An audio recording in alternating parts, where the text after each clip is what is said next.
Hello, everyone. Today we're going to be talking about Jesus' Passion Week. This topic is I've always kind of put it off because it's been quite confusing. When did Jesus die? What day was it? What day was it in relation to when he was resurrected? Obviously, through Catholicism and older religions, we have Good Friday. The problem is that it doesn't match up with what's being said, and obviously, we have even back then they had weeks and days and months and etc. They had the Roman time, they had the Jewish time. We use the Roman time, or what was the Roman time, a modified version of it now. But when did he die? When did these happen? What day did it happen? And I cannot prove any of this stuff in one book alone of the four Gospels. This happened, this happened, this happened, just in one book. It's just the information's not there. And that's why I've always been hesitant to make some sort of proclamation like this. But I feel that I'm prepared to now, and I just wanted to give you an exhausted report of exhausted information that I've built up over time. Now, here, we're going to start with what we know. So we're going to start backwards. Jesus was resurrected. When was it? Sunday. Okay. We know that they were out there, Mary and the gang, if you don't mind, were out there before the sun came up, as the sun came up, etc., etc. Okay. That's supposed to be on Nisan 17. All right. Now we know that the Sabbath, the weekly Sabbath, ended about 10 hours before that. Okay. Around this time of year in this area, sunset is around, sunrise is around 6 a.m., let's say. So Sunday, we around 6 a.m. our time. Sunset around that time was about 4:40 p.m. So 4:40. So here in the Jewish realm of the time of this place, not necessarily the people writing it, but in the Synoptic Gospels, they seem to follow the Jewish tradition. The day ended at sunset, okay? And that's described in detail. John, the theory is that since he's somewhere else up north more when this is being written, they're kind of concentrating more on time that they use, which would be more Roman time. So that's why you kind of get it a little off. But the biggest problem is there seems to be a day of separation between the two. Jesus eats the Passover, but then they have the Passover again, so which one is it? So I won't go into great detail, but I'll just give you a quick overview of what's happening here. So we have the end of the Sabbath, the weekly Sabbath, right? Now this chart is from James Tabor, his website, and I'm just using this. It's not copyrighted. Hopefully he doesn't mind. He has a back-to-back Sabbath, and I disagree with that. I disagree with that because of Mark 16. In Mark 16:1, they talk about how they bought spices, past tense, and they were going to go to basically preserve his body with what they bought on Sunday. Now, the problem is that if you had to back-to-back Sabbath, which does happen, it's happened before, the markets wouldn't have been open. So you'd kind of have to think, when did they buy these spices? It doesn't necessarily say the market. It says, when the Sabbath was over, Mary Magdalene and Mother James bought spices so they may come and anoint him. So again, it doesn't really say when they bought it. But we do know that the Sabbath is past. Now, the other thing about this, and I'll go here, having passed the Sabbath, sometimes, and I want you to look at this. This is a singular Sabbath in Mark. Luke also has, I'm going to go to Matthew since it's here.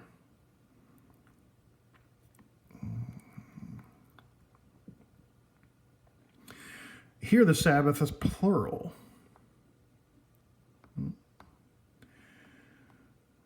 See that? Plural. When we go to Luke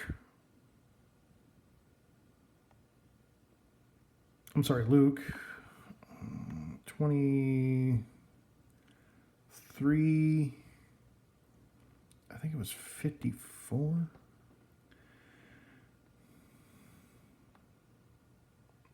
No, never mind. Let's go to 24. The first day of the week, early dawn.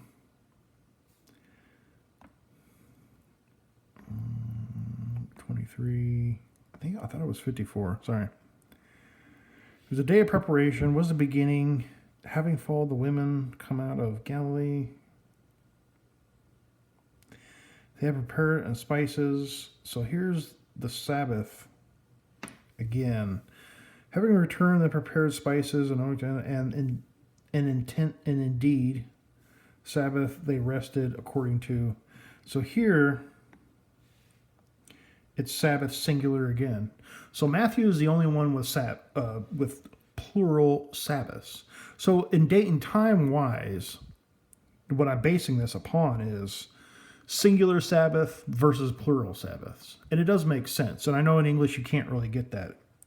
So what this plural Sabbath would be something like this, or past, but it doesn't really mean that they're back to back. It just means at a point in time they're here. But if you just say plural or singular Sabbath, you're not referring to both of them. You're only referring to one of them.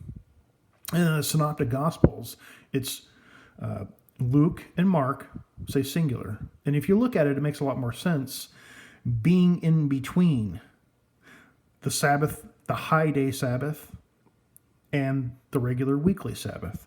So I think there is a day in between here, a Friday, in which the market was open and it was another preparation day for the weekly Sabbath. So as we go back, we have Jesus' resurrection, the end of the Sabbath. There's a gap here, a Friday, Nisan 15, which is a Friday. And it's just a preparation day. The day before that, which would be a Thursday, that is the day that they had the Sabbath. So that means Jesus's. So you think about it. Let's say when Jesus said, "Hey, go into town and prepare a room for me and talk to this guy." So they went up there. Here's the room. Blah blah blah blah blah. And they prepared the Passover. Now, in all three Synoptic Gospels, they say, "So that he may eat the Passover." Now, language-wise, in English, that's pretty profound, but in Greek, not so much.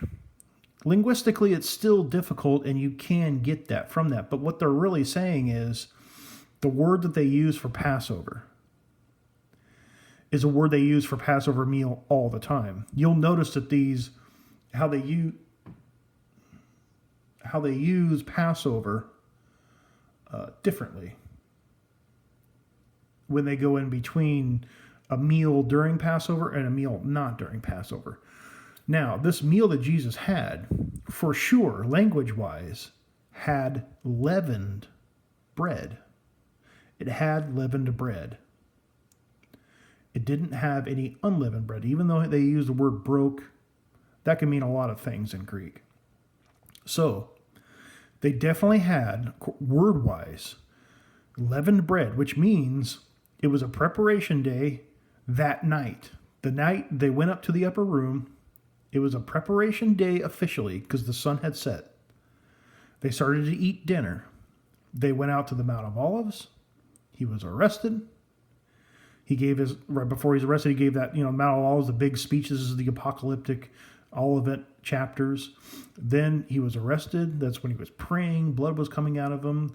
Judas came. They took him into custody, and they led him back into town, and that's when the trials began, leading up to his judgment, sentencing, flogging, and crucifixion.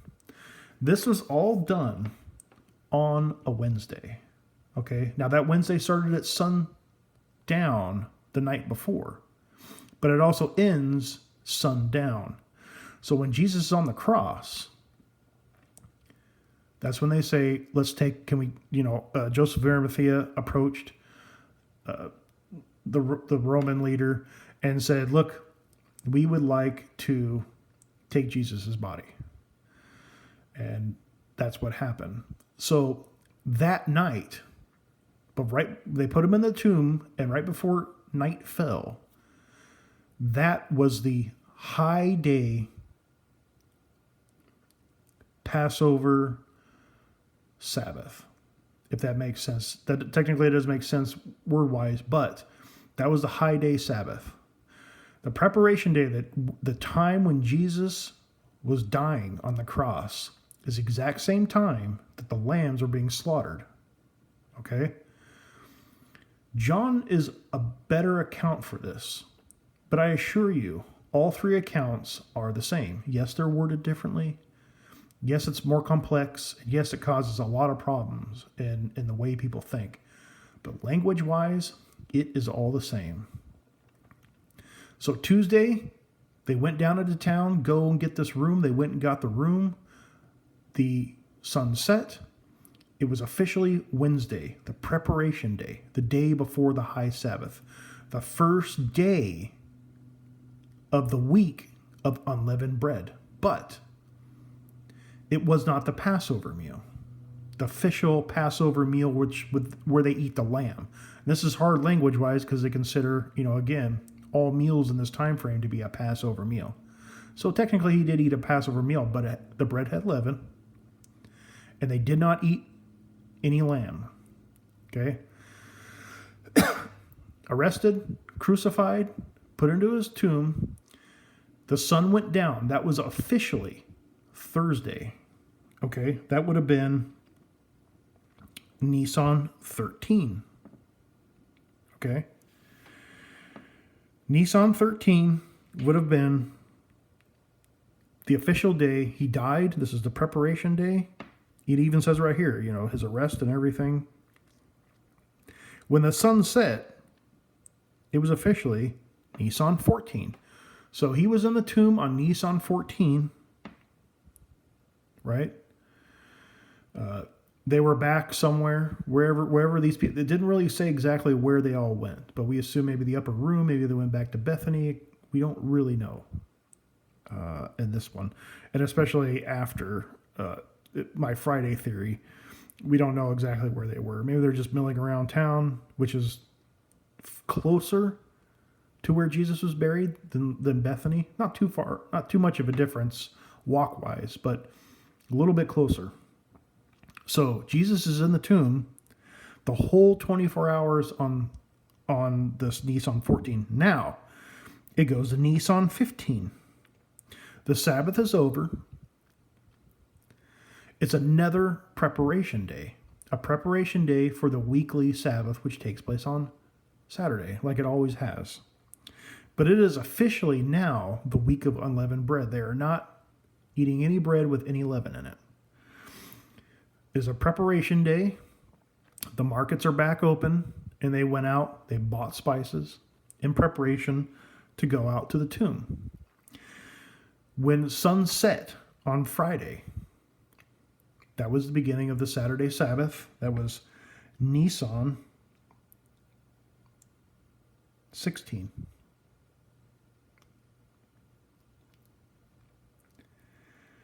Oh, that would make sense. 17, 16, 15, 14. Okay. We're going to go back and say 16. I don't think I'm right about the...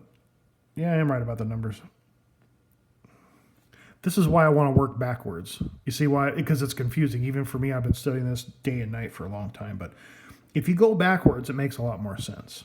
And I didn't do that. I should have done that. So we'll cap off the way we were going anyway.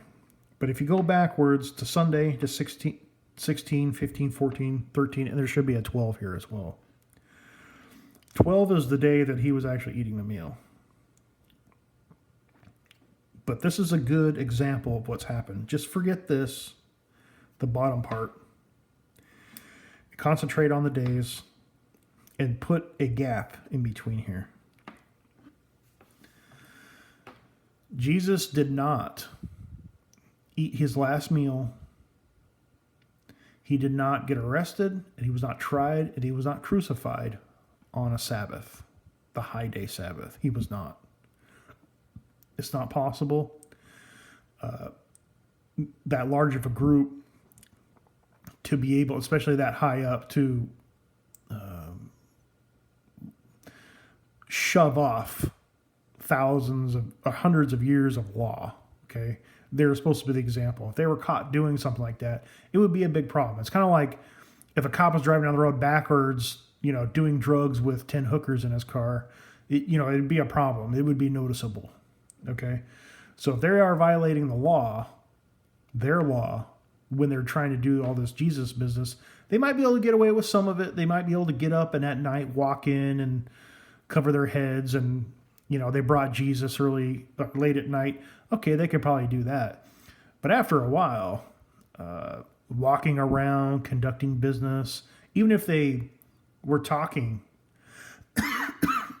excuse me, even if they're talking to the Roman emperor, Pilate, and saying, well, we're not going to go in because we don't want to be defiled because we want to eat. I mean, even what they're doing right there by laws, they're not supposed to be doing it. They can't be conducting business, and other people would see them.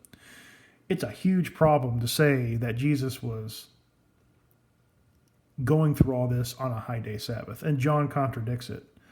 So, in short, take this, go backwards. Oops. Go backwards. There's a day between here. So 17, 16, 15 is a Friday, right? But it's not the Sabbath, it's a day. Thursday, 14 is the high day Sabbath, okay? And then 13 is the preparation day. So there's a gap between this here. And Jesus was put in the tomb for 72 hours. At the nightly Sabbath, here, that's when it was over officially, 3 days and 3 nights. But it would be 10 more hours, according to record of the Gospels, before they actually came for sun up. So from about 4:40 to about 6 a.m., that was basically the slack time, that it did not count towards that 3 days and 3 nights.